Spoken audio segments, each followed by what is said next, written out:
오늘 우리에게 주신 말씀은 누가복음 2장 8절부터 14절까지 말씀입니다.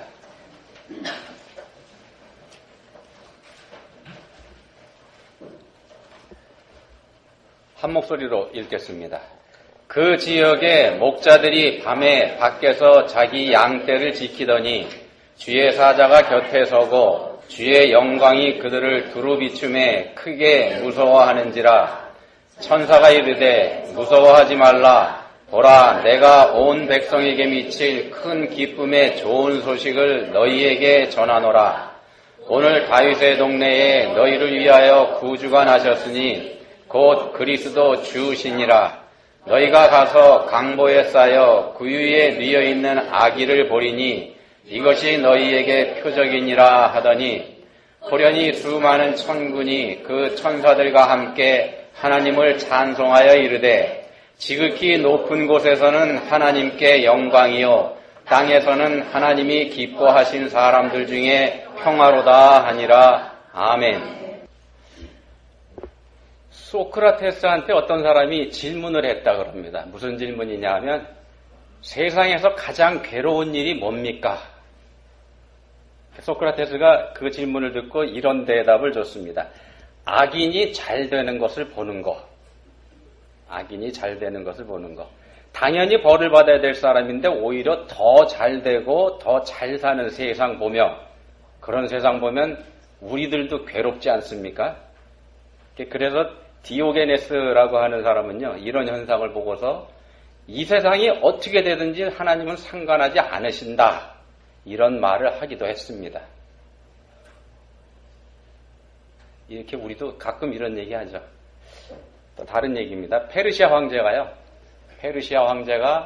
지혜롭다고 소문난 삼형제가 있다는 소리를 듣고 삼형제를 대궐로 불러들였습니다. 그리고 많은 신하들 앞에서 그들에게 질문을 했습니다.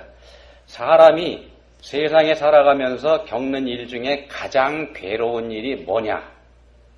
삼형제에게 물었습니다. 지혜로운 막내가 먼저 대답을 합니다. 늙어서 가난하게 되는 겁니다. 젊어서 가난한 건 상관없지만 늙어서는 다르죠. 이 말을 들은 신하들이 고개를 끄덕끄덕합니다. 이어서 지혜로운 둘째가 대답을 합니다. 사람에게는 한계가 있는 법인데 한계를 넘어서는 고통을 겪을 때, 참을 수 없는 고통이죠. 그럴 때가 괴롭습니다. 이렇게 얘기합니다. 이 말에는 나이든 장관들이 고개를 끄덕끄덕합니다. 마지막으로 마지가 말을 합니다. 착한 일을 하나도 하지 않고서 임종을 맞는 겁니다. 후회와 뉘우침밖에 남지 않았을 때 죽음을 맞는다면 그게 가장 괴로운 일이 될 겁니다. 이 말은 왕이 인정을 합니다. 그래, 네 말이 맞다. 이렇게요. 여러분들은 어떻게 생각하십니까? 이 세상에서 가장 괴로운 일, 뭐라고 생각하시는지요? 우리가 잘 아는 철학자 니체, 이런 말을 했습니다. 현대인들한테 두 가지 병이 있다. 현대인들에게 두 가지 병이 있다. 하나는 자기를 잃어버리는 병이고, 자기를 잃어버리는 병이 하나고, 또 다른 하나는 자기를 잃어버리고도 그걸 깨닫지 못하는 병입니다. 니체가 그런 두 가지 병이 현대인들에게 있다고 말했습니다. 자신이 누구인지 모른다고 하면 어떨까요? 자신의 이름도 알지 못하고, 자신의 나이도 모르고, 자신의 고향도 모르고, 자신의 가족도 모른다고 한다면 말입니다. 이보다 더 괴로운 일이 세상에 또 있을까? 자신이 어디에서 와서 어디로 가고 있는지 도대체 알지 못한다면 그 괴롭지 않겠습니까? 근데 세상에 이런 사람들이 널려 있습니다. 자기 자신을 창조하신 하나님을 알지 못하는 게 바로 그겁니다. 하나님을 알지 못하는 사람, 자기 자신이 누구인지 알지 못하는 사람입니다. 아무리 공부를 많이 한다고 해도, 또 아무리 돌을 많이 닦는다고 해도 그걸 통해서는 자신이 누구인지 찾아내는 게 불가능하기 때문입니다. 이게 자신을 창조하신 하나님을 인정하지 않는다면 그렇게 된다는 말씀입니다. 우리 예수님께서 우리들과 똑같이 연약한 아기로 이 세상에 찾아오신 성탄절입니다. 이 예수님을 믿는 우리들에게 예수님의 탄생은 매우 특별한 의미를 가지는 일이 됩니다. 우리 자신을 찾게 해주신 일이기 때문에 그렇습니다. 내가 누군지 말입니다. 그 예수님께서 태어나실 때의 일, 복음서에서 몇 가지 소개하고 있죠. 그 몇 가지 소개하고 있는 일들을, 그 말씀들을 보면서 성탄을 맞은 우리 기독교인들의 자세가 어떠해야 되는지 그거 한번 오늘 보도록 하겠습니다. 본문에 등장하는 목자들 먼저 살펴보고요. 아기 예수님께 경배하기 위해서 먼 나라에서 찾아온 동방박사들, 그리고 예루살렘에서 성경을 연구하면서 가르치는 종교 지도자들, 이런 순서로 차례대로 한번 보도록 하겠습니다. 이 가운데에서, 말씀을 드리는 가운데서 여러분은 어느 쪽에 더 가까우신지 이거 한번 찾아보시면 좋겠습니다. 먼저 목자들부터 한번 보겠습니다. 이 당시 목자들 아주 무시당하는 사람들이었습니다. 사람 대우 받지 못하는 사람들이 목자들입니다. 물론 가장 천대받는 사람 중에 창녀와 세리, 성경에 많이 나옵니다만 양치는 목자들도 그들과 거의 같은 대우를 받는 그런 사람들이었습니다. 이 사람들은 양을 몰고 떠돌아다니는 불안정한 삶을 사람들이었었기 때문에 자기 땅을 가지고서 그 땅에서 농사를 지으면서 안정된 생활을 하고 있는 사람들에게는 경계의 대상이었습니다. 목자들은요, 떠돌아다니면서 남의 재산에 손을 대는 경우가 많았다고 합니다. 오가면서 남의 밭에 있는 것이나 심지어 남의 집에 있는 것까지도 슬쩍 가져다가 자기 것처럼 사용하는 일이 많았다고 합니다. 이 떠돌아다니면서 살다 보니까 자기 것과 남의 것에 대한 구분이 되지 않는 사람들이 바로 이 목자들이었던 겁니다. 그래서 목자들은 정직하지 않은 사람, 도덕적으로 문제가 있는 부류, 이렇게 인식이 돼 있었습니다. 그렇기 때문에 재판을 할 때에 증인으로 설 자격도 목자들한테는 주지 않았습니다. 믿을 수 없는 사람들이었기 때문이죠. 그 사람 말 듣고 재판할 수 없는 거지 않습니까? 자, 근데 본문에서는요, 그런데 본문에서는 이 세상에서 가장 중요한 소식을 전해야 하는 사람들로 그런 목자들이 선택되는 장면을 우리가 보게 됩니다. 천사들이 나타나서 목자들에게 말합니다. 보라, 내가 온 백성에게 미칠 큰 기쁨의 좋은 소식을 너희에게 전하노라. 소식을 너희에게 전하노라, 이렇게 말하죠. 근데 그 전하는 소식이 뭐냐 하면 온 백성에게 미칠 소식입니다. 이게 무슨 뜻입니까? 모든 사람들이 알아야 할 소식을 너희에게 알려준다, 그런 뜻이지 않습니까? 자, 그런 소식이라면 어떻게 해야 될까요? 목자들이 들었습니다. 그럼 목자들만 알고 있으면 안 되는 말 아니지 않습니까? 전해야 되죠. 근데 목자들은 어떻게 했습니까? 이 소식을 모든 사람들에게 전했나요? 아니요. 우리가 성경에서 그런 흔적 찾아볼 수 없습니다. 본문 이후에 누가복음 2장 기사를 계속 읽어보면 목자들이 이 소식을 전하긴 합니다. 전하긴 합니다. 어디 가서 전하느냐? 베들레헴 마구간에 가서 전합니다. 그 소식의 근거지가 되는 마구간이에요. 그리고 그 말을 마음에 새겨 생각한 사람, 예수님을 낳은 마리아였습니다. 그 외에는 누구에게 전했다는 기사 더 이상 우리가 성경에서 찾아볼 수 없습니다. 이게 당연한 겁니다. 왜냐하면요, 아무도 그 말을 믿어주지 않을 거니까. 자, 그러면 하나님께서는 천사를 왜 하필 그런 목자들에게 보내서 그 중요한 소식을 전하셨을까? 그들이 전한다고 해도 아무도 믿어주지 않을 텐데 말입니다. 만약에 말에 무게가 있고 성경에 관한 한 모르는 것이 없는 서기관들에게 천사를 보내셨더라면 온 이스라엘 사람들이 모두 하나님께서 보내신 메시아 영접하지 않았겠습니까? 그랬더라면 더 많은 사람들이 더 일찍부터 예수님을 믿고 구원받게 되지 않았을까? 우리가 이 생각해 볼 수 있지 않습니까? 아닙니다. 절대로 그럴 리가 없습니다. 오히려 헤롯이 그랬던 것처럼요, 사람들은 메시아로 태어나신 아기 예수님을 해치는 일에 혈안이 됐을 겁니다. 헤롯뿐만 아니라 로마 당국자들도 덤벼들었을 게 틀림없고요. 종교 권력을 쥐고 있는 대제사장 무리들도 예수님을 죽이려고 했을 겁니다. 실제로 이 사람들이 예수님을 십자가에 못 박아 죽여버리지 않습니까? 예수님이 누구신지 알게 됐을 때 말입니다. 복음은요, 그 말씀을 들으려는 마음을 가진 사람들에게만 들리는 특성이 있습니다. 작정하고 듣지 않으려는 사람에게는 아무리 큰 소리로 울려대도 절대로 들리지 않는 게 예수님의 구원의 복음입니다. 그 예를 우리가 사도행전 7장에서 볼 수 있습니다. 이런 말씀이 있습니다. 스데반이 성령 충만하여 하늘을 우러러 주목하여 하나님의 영광과 및 예수께서 하나님 우편에 서신 것을 보고 말하되 보라 하늘이 열리고 인자가 하나님 우편에 서신 것을 보노라 한데 그들이 큰 소리를 지르며 귀를 막고 일제히 그에게 달려들어. 이 사람들 소식이 들리자 귀를 막아버렸습니다. 듣지 않으려고 귀를 쓰고 있는 모습, 여기서 우리가 볼 수 있지 않습니까? 자, 그러면 사람들은 왜 메시아가 오셨는데도 이처럼 거부하게 될까? 이처럼 자기 귀를 막아버리는 이유가 뭘까? 마가복음 2장 17절에서 우리가 그 답을 볼 수 있습니다. 이렇게 말씀합니다. 예수께서 들으시고 그들에게 이르시되 건강한 자에게는 의사가 쓸데없고 병든 자에게라야 쓸데있느니라. 나는 의인을 부르러 온 것이 아니요 죄인을 부르러 왔노라. 그 사람들은요, 메시아가 필요 없는 사람들이기 때문입니다. 필요 없는 사람들에게는요, 메시아뿐만 아니라 하나님도 관심 맡깁니다. 겉으로는 관심이 있는 것 같아 보이지만 실제로는 그렇지 않다는 말씀입니다. 믿음으로만 구원받는다는 말씀이 그래서 여기서도 진리입니다.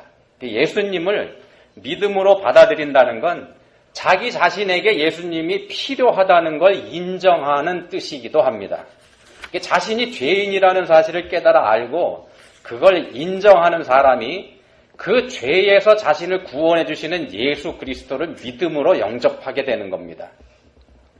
근데 자기 죄를 인정하지 않는 사람이라 그러면 자기에게 있지도 않은 죄의 문제를 해결해 줄 메시아, 이게 필요할 이유가 없지 않습니까? 사람 대우도 받지 못하는 목자들에게만 큰 기쁨의 좋은 소식이 전해진 거, 이건 그들에게 구세주가 필요했기 때문입니다. 목자들은 자신들의 소망이 메시아에게만 있다는 거 알고 간절하게 기다리던 사람들이었습니다.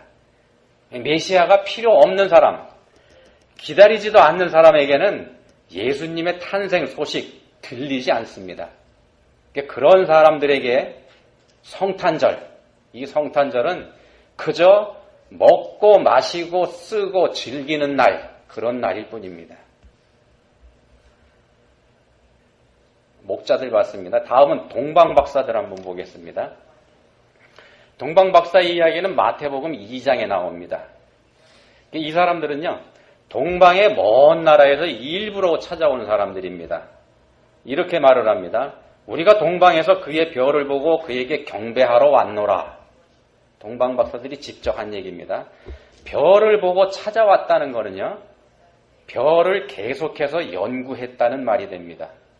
별만 아니고 구세주에 대한 연구도 함께 했습니다. 그래야 갑자기 나타난 별이 뭘 뜻하는지 그거 알 수 있지 않겠습니까? 매치시켜서요. 그러니까 엄청난 별이 갑자기 나타난다고 한들 그게 뭘 뜻하는지 알지 못한다면 아무 소용없는 거 아니겠습니까? 이 사람들에게, 이 동방박사들에게 사모하는 마음이 있었다는 말씀을 드리는 겁니다. 메시아를 알고 있었고 오실 것도 믿고 있었고 그때에 징조가 있을 것이라는 생각도 하고 있었고 그 징조는 하나님께서 나타내 보여주시는 것이기 때문에 하나님의 영역인 별의 움직임에서도 나타날 것이라는 걸 믿고 기다리고 연구하고 있었던 사람들입니다. 이 논리적이지 않습니까? 이런 논리적인 생각이 바로 과학적인 사고방식이다. 우리가 이렇게 얘기할 수 있습니다. 이 땅을 아무리 파헤쳐봐도 여전히 확실한 증거가 나오지 않는데도 그걸 과학이라고 주장하는 것, 과학이라고 우기는 것하고는 다르다는 말씀입니다. 진화론 말씀을 드리는 겁니다. 이게 증거가 부족한, 사실은 없는 진화론, 이거 아직 과학 아닙니다. 영원히 과학이 못 될 겁니다. 논리가 부족한 사람들이 이 당시에 예루살렘에 많이 있었습니다. 메시아가 오실 것을 믿는다고 하면서도 실제로는 그렇지 않았던 사람들 말입니다. 이게 동방박사들이 별을 따라서 예루살렘에까지 오는데 적어도 몇 달 걸립니다. 몇 달 걸렸습니다. 당시의 교통수단이 기껏해야 말이나 낙타 아니면 그저 걷는 것이었다는 걸 감안하면 틀림없습니다. 그러면은요, 그동안에 예루살렘에 있는 사람들 그 별을 보지 못했을까요? 아니지 않습니까? 그럴 리 없지 않습니까? 그렇다면 예루살렘 사람들은 그렇게 하지 못했는데 동방 박사들만이 별과 메시아 예언을 연결할 수 있었던 이유, 이게 뭐겠습니까? 왜 이 사람들만 연결할 수 있었을까요? 예레미야 29장 13절에서 이런 말씀을 합니다. 너희가 온 마음으로 나를 구하면 나를 찾을 것이요 나를 만나리라. 동방 박사들에게 사모하는 마음이 있었습니다. 이게 사모하는 마음이 있는 사람 하나님께서 만나 주십니다. 우리가 살다 보면은요, 가끔씩 하나님이 정말 계시는지 우리에게 의심이 들 때도 있습니다. 그럴 때 여러분 한번 생각해 보시기 바랍니다. 우리에게 하나님을 뵙고자 하는 사모하는 마음이 있는지 말입니다. 하나님을 사모하는 사람 하나님께서 찾아주십니다. 마지막으로 예루살렘에 있는 종교 전문가들 한번 보도록 하겠습니다. 마태복음 2장에서 동방 박사들이 예루살렘을 찾았을 때 메시아가 태어날 곳이 베들레헴이라는 걸 그들에게 가르쳐준 사람들이 있습니다. 헤롯이 모든 대제사장과 백성의 서기관들을 모아 그리스도가 어디서 나겠느냐 이렇게 물었을 때 그들이 베들레헴 이렇게 답을 주지 않았습니까? 그래서 동방 박사들이 베들레헴으로 갈 수 있었죠. 그렇다면 말입니다. 그렇다면은 이 사람들, 그러니까 대제사장과 서기관들, 이 사람들은 메시아가 오실 것도 알고 있었고 어디에서 나실 것인지도 알고 있었고 그리고 동방 박사들이 찾아온 것을 보고서 그 메시아가 마침내 자신들에게 오셨다는 사실까지도 알게 됐습니다. 그러지 않습니까? 그렇다면 이들이 뭘 했어야 할까요? 아니, 이 사람들이 뭘 했나요? 예, 우리가 아는 것처럼 아무것도 하지 않았습니다. 성경에서는 이 사람들이 메시아가 태어난 것을 알게 돼서 뭘 했다는 기록 전혀 없습니다. 단지 한 사람, 헤롯만 이제 막 태어난 메시아를 죽이려고 했다는 기록만 우리가 찾아볼 수 있을 뿐입니다. 이들에게 메시아가 오시기를 사모하는 마음이 없었다는 말이 됩니다. 동방 박사들이 사모했던 것과 다르게 말입니다. 그래서 메시아가 오거나 말거나 이들과는 상관없는 일이 돼버린 겁니다. 왜 그럴까요? 왜 이 사람들은 메시아에 관한 한 타의 추종을 불허하는 가장 높은 지식을 가지고 있었는데도 불구하고 정작 메시아가 오신 것에 대해서는 전혀 관심을 갖지 않게 되었을까?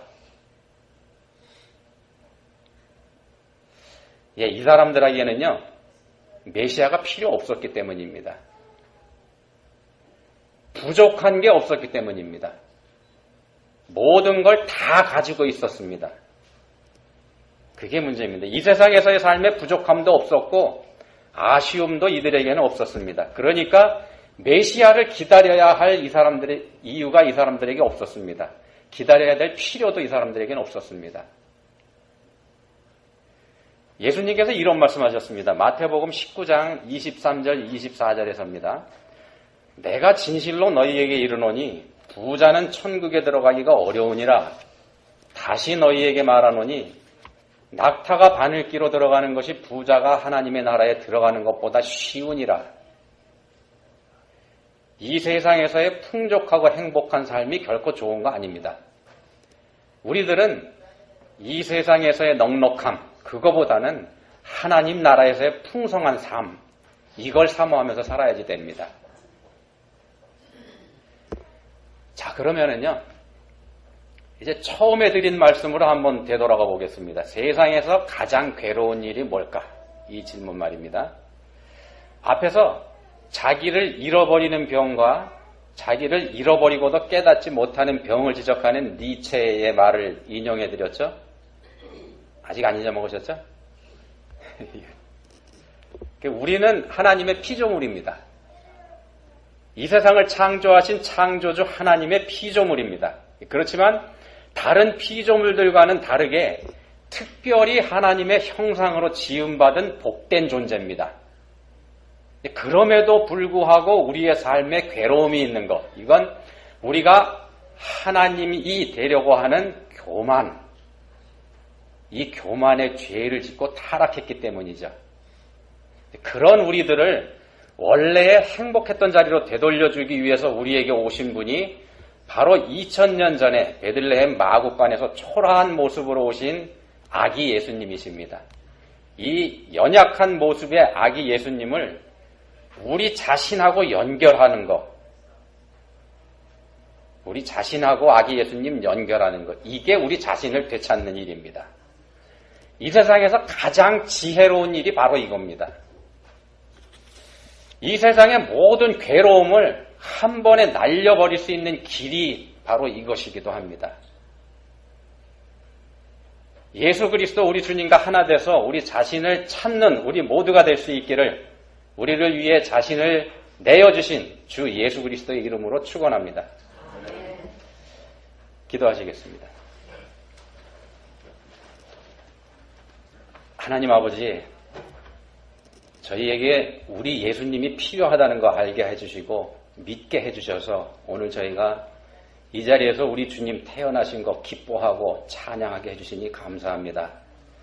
이제는 간절히 원하오니 저희들이 누리는 이 감격과 기쁨을 아직 자기 자신이 누구인지 알지 못하고 세상에서 괴로워하는 저희의 이웃과 함께 나누는 저희 모두가 될 수 있게 해주시기 원합니다. 그리하여서 그들도 하나님 나라에 이르도록 돕는 저희 모두가 될 수 있게 해주시기 원합니다. 저희를 도와주십시오. 예수님 이름으로 기도합니다. 아멘.